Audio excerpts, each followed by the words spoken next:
Hi, back with a third challenge lock in a row. It's turning into challenge lock weekend, isn't it? This is from my man RobLocks. Unfortunately, I've just misplaced the key. I can't find it, and I've got a little half hour left before I have to go all parenty again, so I'm not going to have time to find the key before I pick this lock, unfortunately. I assure you that there is absolutely no dodgy business going on. This is totally locked up, yeah? There's no way that this lock is just going to open, yeah? It definitely needs a key. But I just can't find it. Sorry, Rob.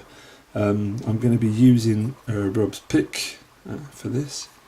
This is the one that he sent me a couple of weeks ago that I've used in my last two videos. It gives excellent feedback.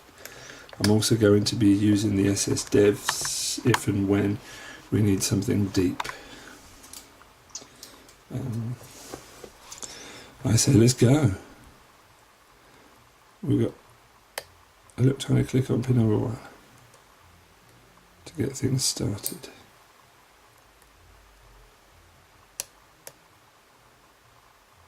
Got a bit of crunchiness on pin number 2. Nothing on 3. Pin number 4 is standing high to attention in the lock. It's going to want a good click in.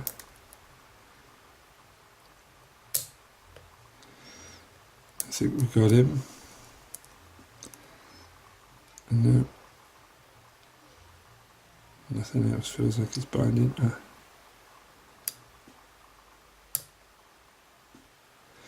We've got to click out to number 3.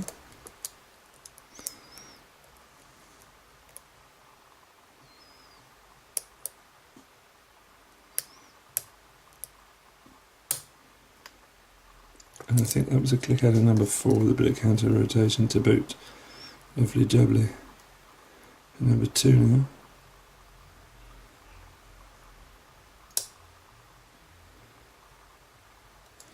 Clicked, but nothing moved. Is that pin number 5, I think, I can feel now.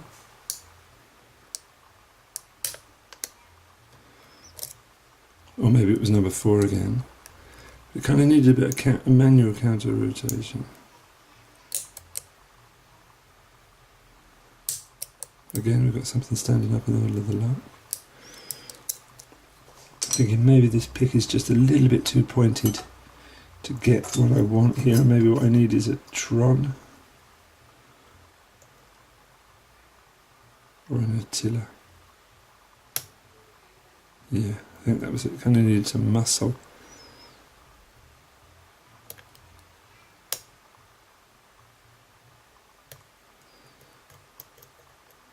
Okay, let's go a bit deeper.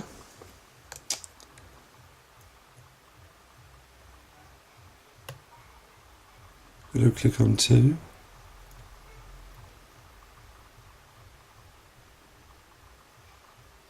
I've got a feeling it wants to give some more up as well, but let's move on.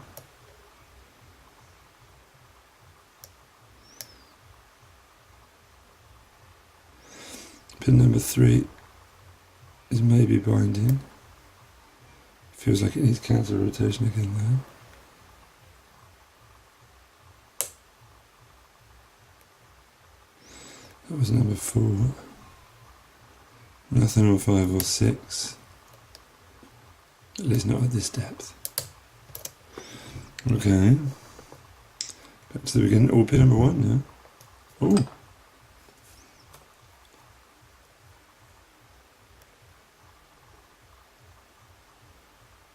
Maybe not.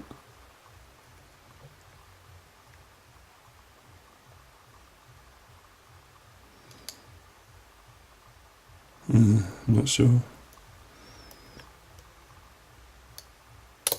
Number 2. Oh, we've got that lovely false set. This lock has given me a lovely false set in the past as well. And in order to open it, it needed a nudge on number 4.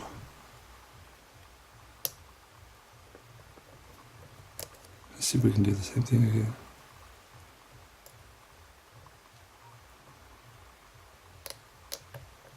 There we go, lovely, nudge on number 4. I remembered rightly. Now, so as we can't find that key, we've got to make sure we don't close this up, which is easier said than done, isn't it? Especially when you're me. I'm trying to unscrew my camera here, but I've got very sweaty hands. It's a very hot day.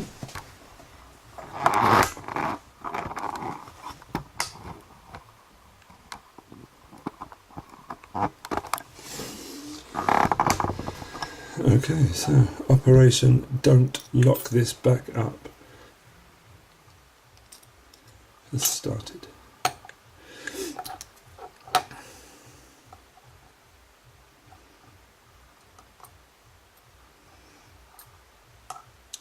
And Rob makes these wonderful challenge locks, and he often makes them in the long half of a euro, which makes it extremely difficult to gut, because I never have shims that are long enough to go all the way down, and I usually end up sticking a couple of pins. So if that happens, I apologise in advance. I'll try not to mess it up, but you know me, right? And I do have a photograph of these pins, so if I do mess it up, nothing is lost.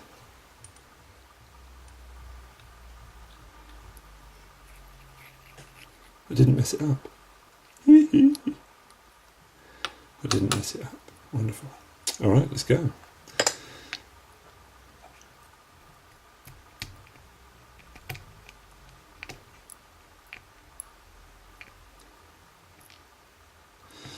Those are our 6 key pins. We'll get down close and have a look at those in a minute. Beautiful pinning, as we can expect from Rob, as usual. It's really come on in leaps and bounds in his challenge lock making in the last few months.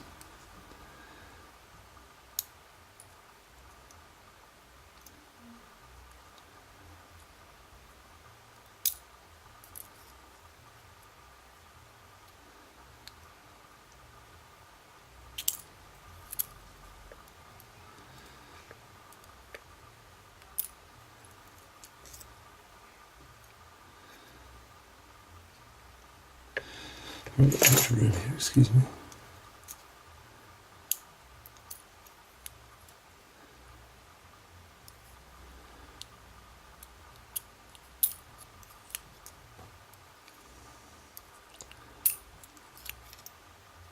And 6. Okay, I'm not going to get the springs out. I don't like doing that. Let's get in a bit closer. Try to keep focus. Okay. So, let's have a look at the key pins first. With number 1, number 2, overset traps. Number 2 is particularly nasty overset trap. Number 3, standard. 4 with a spool, and I believe a bit of a beveled bottom. Rounded beveled bottom. 5 was standard, and 6 with an overset trap for a sharp. Coming down to the key pins, number 1, it's pretty standard, I think, that's what it looks like from here. Maybe it's got a narrower edge at the top, but I'm not sure. Number 2 is a serrated with a narrow edge. Number 3 is a wonderful pinning pin.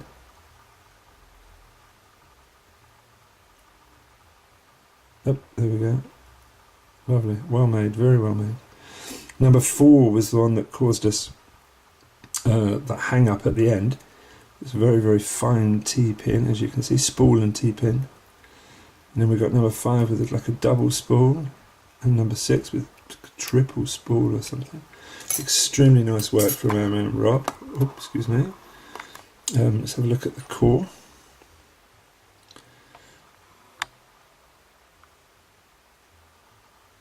A little bit too close to focus. I think we've got some focus here. We can see if we've got the light. Yep, there we go. We've got threading in 2, 4 and 6, and everything else is pretty straight up. What a lovely little lock. Thank you very much, Mr. RobLocks. I'm sorry I don't have the key to show the key as well, because the key was very nicely made. Sorry about that. Anyway, so thanks for the lot, Rob. Excellent. Thanks for the pick one more time. That's 3 picks. That's 3 locks I've picked today using that. It's fantastic. I'm going to make this one of my regulars now. Thanks for watching, guys, and speak soon.